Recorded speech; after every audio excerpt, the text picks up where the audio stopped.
And number 4, anong mga brand or type ng paper ang pwede kong gamitin pagdating sa sticker at makuha ko yung pinakasagad na quality. Gamit ko pong paper sticker dyan is Best Buy sa Tin 80 GSM National Bookstore. Eto mga tropa, hindi ko kayo masisi kung bakit kayo napapabili rin yan sa mga National Bookstore kasi unang-una, kinalakihan na rin natin yung National Bookstore, and pangalawa, wala tayong idea kung anong sticker yung gagamitin natin. Ako mga tropa, as in ako, wala rin akong alam sa sticker na mga ganyan na hindi ko alam mga vinyl sticker pa pala. Akala ko as sticker, ayun na yun. So, ang ginawa ko dati, nung nagsisimula ako, type lang ako, sticker paper, enter, pack, and may lumabas na Beko na brand. Ayun na yung binili ko. And may mga binili rin ako sa mga National Bookstore, nakalimutan ko na lang din yung mga brand na nagamit ko. Pero, hindi pa pala yun yung mga ginagamit for mga product labels talaga, for mga moto vlogging stickers. Akala ko ayun na yun mga tropa. Nagtataka ko, para lang din siyang bond paper kasi hindi natin masisi yung sarili natin. Wala tayong idea Kasi nga sabi niya doon, 80 GSM lang yung ginamit niya. As in, parang bond paper lang yun mga tropa na ganito. Ito yung una kong nagamit kasi akala ko ayun na yun. Kung into printing business kayo, talagang mag-research talaga kayo, and kung may mga nabibilihan kayo ng mga mentorship na binilihan ninyo ng printer, good luck.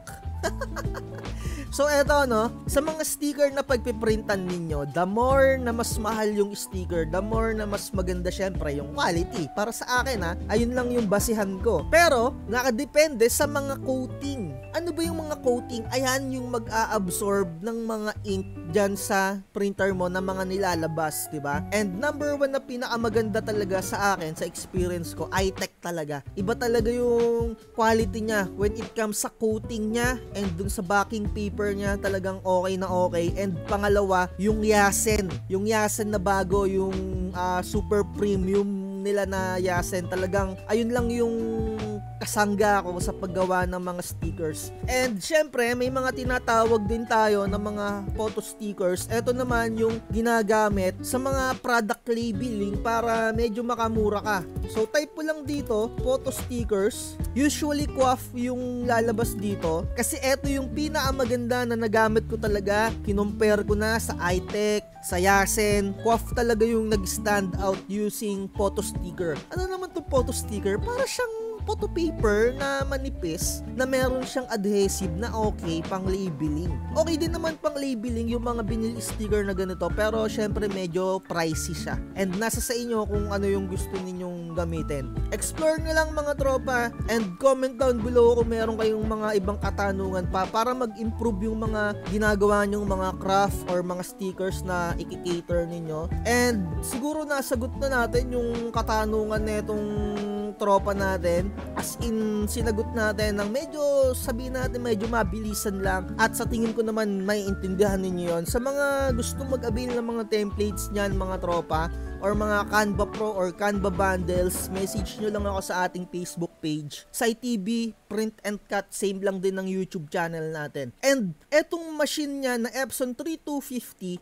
same lang din yan ng mga Epson 5290, 3210. Nag-iiba lang dyan yung mga added features na meron mga scanner, meron mga ADF, diba? So, ganito yung printer na ginagamit ko. And okay lang din naman kung ganitong printer yung gamitin nyo kasi same nga lang din yan ng output. So, dito na natin tapusin yung vlogs natin, at lagi kong sinasabi sa inyo mga tropa, research is the key para hindi kayo nauuto. Like, share, and subscribe. Bye-bye. Makikitang puso dinaan sa promo. Huwag kang magpapauto, mag-isip ka sa pilian, sa laro ng buhay dama ang tampo.